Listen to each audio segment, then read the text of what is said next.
The goal is to place the emerging, very promising areas in science and technology, such as genomics and personalized medicine, the development of stem cell therapies, and therapies that harness the power of nanotechnology, fully at the service of public health. Certainly, I want to lead an agency that helps our nation realize the benefits of great advances in biomedical research, an agency that helps put these advances at the bedside where they're needed. To accomplish these goals, we need to harness the best minds and the best science. We must streamline and strengthen the science of current regulatory procedures and design and implement new strategies to conduct FDA reviews.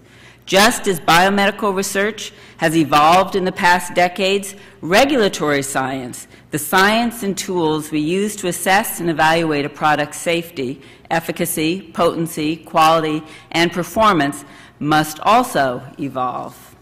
Our nation has invested billions of dollars in biomedical research, an effort that's indispensable for medical progress. But this research will not result in new therapies and cures unless it's married to a robust investment in regulatory science. We cannot afford to have a muscular investment in fundamental research and discovery with only a scrawny counterpart in regulatory capacity. Imagine, if you will, a rower with one very strong and muscled arm and another atrophied, scrawny arm. It would be no surprise if you ended up rowing in circles. But we need forward progress. Our efforts will be seriously compromised if we don't significantly increase the sophistication of our regulatory science soon.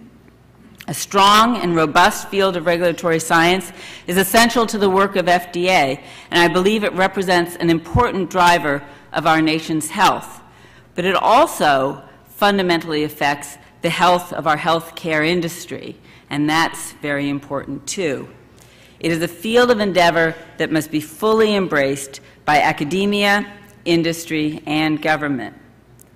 Regulatory science starts with solid standards in product development based on sound scientific principles. We'd all like to see a truly protective public health system capable of ensuring that no one is ever harmed by contaminated food, substandard drugs, or defective medical products. Clearly, we'll never be able to do this 100%, but there are strategies to move us toward that goal. In my first months at FDA, I heard about the Quality by Design program.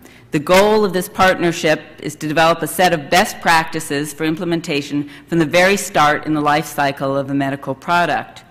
In recent years, with the leadership of the International Conference on Harmonization, FDA, other regulators, and industry have worked on new guidelines that emphasize a risk and science-based approach to development and manufacturing of new health products.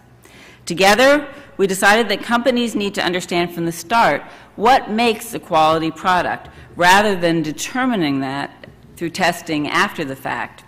And so the ICH guidelines set forth the concept of quality by design and provide a basic framework for regulation that I think is very intriguing.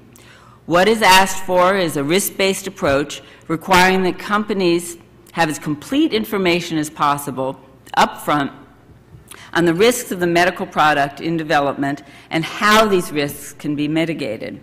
Hopefully, approaches like quality by design will lead to more efficient and rapid production of high-quality medical products. But perhaps most importantly, it removes the burden of trying to detect potentially harmful products at the end of the production process, when the only response for a company is really to destroy the defective product, and the only option for FDA is to try and prevent harmful products from entering the market. The use of quality by design is not mandatory, but many pharmaceutical companies have become aware of the advantages and have begun to incorporate the tenets of improving product quality into their development processes. I urge you and your companies to participate in this ongoing process, and we should think of ways of extending or replicating this successful partnership for other products and situations. I should also note that the complexities of product safety are magnified by global supply chains in which product life cycles span many different countries. Globalization has shrunk the world and enlarge the research and development process to multinational dimensions. Here alone at this conference, I understand, we have international representation, including officials from Japan, China, South Korea, Canada, the EU, and beyond. So this is a shared challenge that places new responsibility on those delivering these products to the global market. Internationally and at home, FDA must work with industry to achieve a higher level of public health protection. But regulatory science extends beyond general standards for development to specific standards for specific products. FDA must establish a strong scientific justification for how and why the agency approves specific drugs, biologics, and medical devices, and must always strive to do a better job defining our expectations, regulatory pathways, and explaining our decision-making. And I believe that while FDA's roles of approver and enforcer are critically important, we have an additional role to play as catalyst. Let me illustrate this point with one area of real success, the Orphan Drug Act. As you may know, this landmark legislation permits FDA to set regulatory standards for rare diseases. How effectively we do this literally makes the difference between a viable pathway and no hope for progress. In the decade between 1973 and 1983, the FDA approved only 10 drugs for so-called rare diseases, those that have fewer than 200,000 patients in the United States. The problem was in large part, of course, economics. What drug company would invest millions of dollars in developing a treatment for a market that small?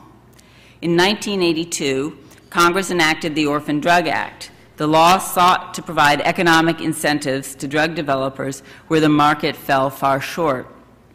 How did they do this? By providing companies economic incentives that can only be granted by government. They included 7 years of market exclusivity for a new drug that's been approved with orphan drug status. That alone was a powerful incentive, since patent protection, as I'm sure you know, normally begins when a patent is granted. It can take a company nearly 7 years to conduct research and clinical trials on a new drug, so there may not be much time to recoup the investment once a standard drug reaches the market. In addition, the Orphan Drug Act granted a 50% tax credit to companies to offset the costs of developing orphan drugs. As a result of providing these kinds of incentives, as of today, the FDA has approved more than 344 orphan drugs for rare diseases, so it has made a clear difference. But equally important to incentives is the science that underlies drug review and approval. For diseases affecting millions, it's reasonable to expect a large clinical trial to provide suitable information on effectiveness. But when a disease may only affect tens of patients, we cannot wait a century for an answer. Our agency's scientists must work with academic experts in industry to define a reasonable and appropriate approval path for special circumstances or special products. The orphan drug staff is constantly looking for ways to establish viable approval pathways.